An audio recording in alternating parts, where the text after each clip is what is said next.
The first thing, Tom, is Yeah. it sounds almost so simple. You have a quest, you have a mission, and you build a number 2 company. But I'm sure there were major hiccups along the way. Sure. What is the biggest hurdle in this journey, and how did you overcome it? Yeah, so in the early days, it was manufacturing. So many people may not know this. Normally, a food company doesn't actually make their own food. So you find a contract manufacturer, they make it for you. They have the expertise in that. You have the expertise in marketing, maybe formulation, although many times food companies don't even formulate their own food, which is pretty crazy. So we had a vision for what the product could become. We went to the co-manufacturers, and they said, that product literally can't be made. And to make a long story short, we realized they were actually correct with one caveat. It can't be made on the equipment that exists today. So the big breakthrough for us was being willing to engineer our own industrial-grade equipment so that we could make this protein bar that had never existed before. And that was a huge challenge. And one of my partners happens to be very good at fixing that stuff, but to hedge our bets, we actually kept our previous company for the first year of Quest. And so I, with my wife, we were at Quest full-time, and they were still running the technology company. So I was repairing equipment, which, let me assure you, is not a situation you want to be in. So you just have to, and going back to your point, it really is that simple. It's not easy, but it really is that simple. So I remember when the wrapping machine broke down, and I want you to imagine my dad, who to this day, God bless him, such a sweet guy, but it's just absolutely heartbroken that I hate cars, I hate repairing things, I don't even like having greasy hands, like, oh God, I so hate it. And so it breaks, and I'm looking at it like, oh, wow, like, I'm paralyzed. And then you're like, okay, I don't do paralyzed, that doesn't fit with my identity, okay, I'm the learner, that's right. And you go grab the manual, and you literally start flipping through the manual, and you try stuff, and you rack your knuckles, and you bleed a little bit, and you figure it out. I love that. You were so committed to your mission that you just figured things out to get there. Now, one of the things that you spoke about that I thought was fascinating was your routine. Yeah. Let's go deep into your routine. So you start with working out. Yep. What type of workouts do you do? So I'm a weight trainer guy, so I don't do cardio unless. So the picture of me when I was super, super lean, I have to do cardio to get that lean. But otherwise, let's call it 85% of the year, I'm not doing cardio. So I go in, I traditionally do what's called a push-pull leg split. So on one day, I do all the push muscles. On the other day, I do all the pull muscles. Then I do legs. So you work out every single day? And then rinse and repeat. I work out 5 days a week, and I usually take Saturday and Sunday off. Psychologically, it's just nice to know I wake up and I can do whatever I want. Let's talk about meditation, the second thing on your list. What type of meditation do you do? I do what I'll call just breathe, box breathing meditation. And if there are any meditator haters out there, let me tell you how I used to be one of you. So I'm going to give you a glimpse into my real soul here, vulnerability time. Things that seem overly feminine to me, like, always freak me out a little bit. And meditating was like, oh, that's so, like, there's nothing tough about that. And that's because I have to fight. I mean, you guys saw the pictures of me when I was younger, like, all like dweeby and emo-ish. So for me to find strength and to man up and to not, like, that was a real thing for me. I was the whiny kid.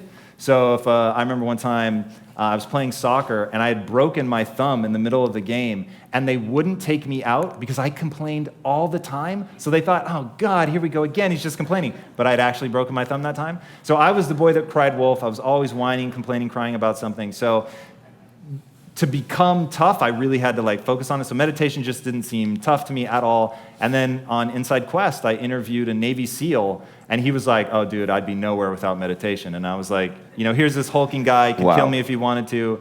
And he was like, no, let me show you how to do the breathing. And so then once I had that, what you would call a brule, once I got rid of that brule, that meditating was for weaklings, and then I could embrace it and realized, oh my God, this is changing my life in real time. Now, after meditation, you say you do something called thinkitate. Yeah. Did I say that word right? Thinkitating, yeah. Okay, so I bet all of you are wondering, what on earth is thinkitating? And did you come up with that? Yeah, I mean, it's just mashing thinking and meditating together. So I found that I really try to break my meditation into two parts. So the first part, I am truly trying to calm the monkey mind. I'm actually just trying to breathe. And box breathing has a very physically pleasurable rhythm to it.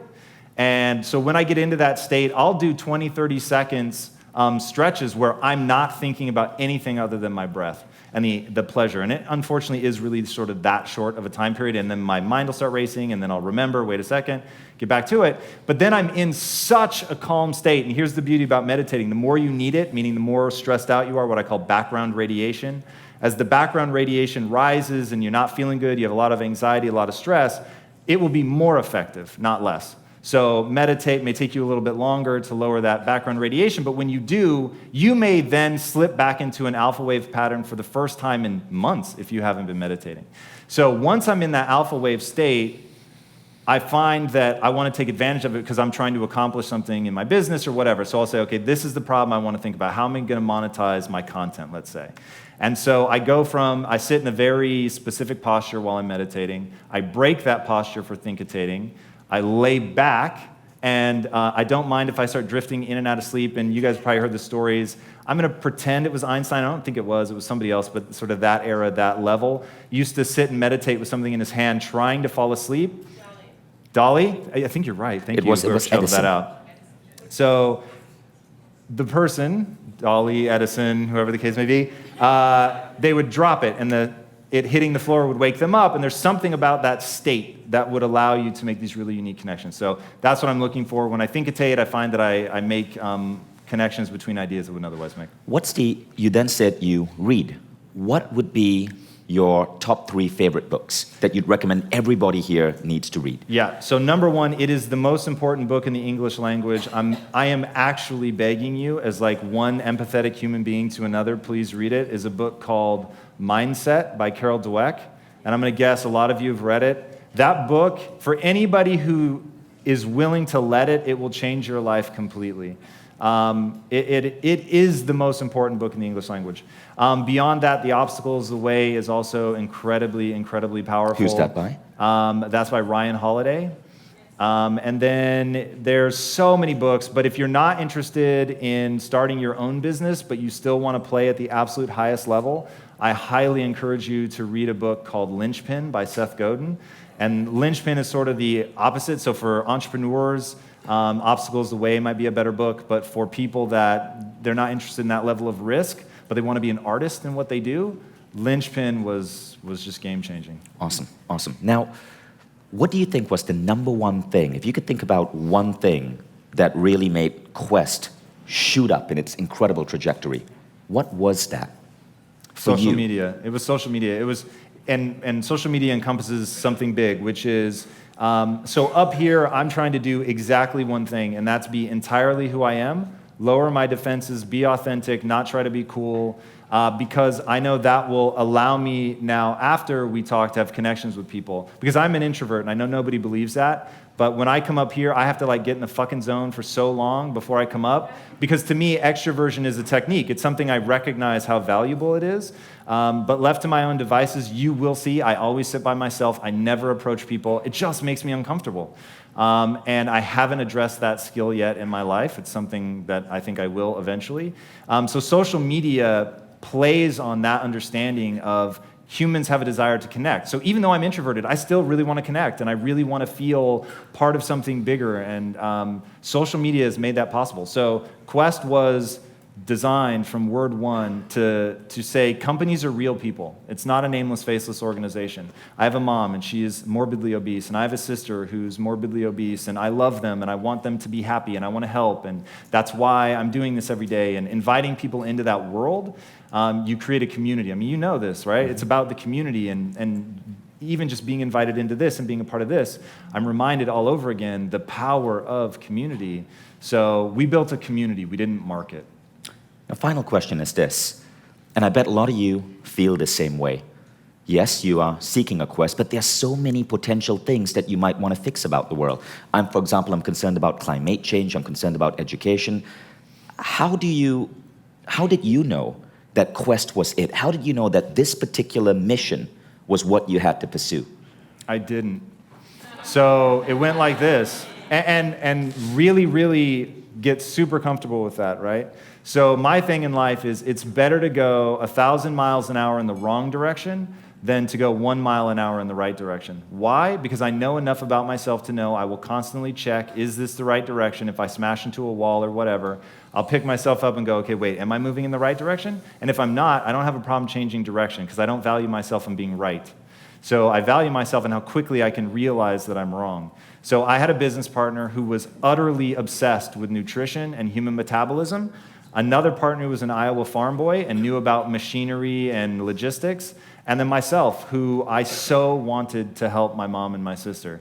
And so it was like, okay, wait, you have these converging areas of interest. I already had a deep passion for helping other people. I'm just wired for it. I'm very empathetic. I get a rush out of seeing that moment of awakening. So like the truest mission of my life is to free people from the matrix. It isn't to help them lose weight. I just happen to believe the two are connected. But seeing that opportunity from a business perspective was like, well, let's run 1,000 miles an hour in that direction. If it doesn't feel right, we'll change. Awesome. Thank you, Tom. That was Thanks some for having crazy, me. amazing stuff. Thank you. Give him a round of applause, Thank you, people. guys.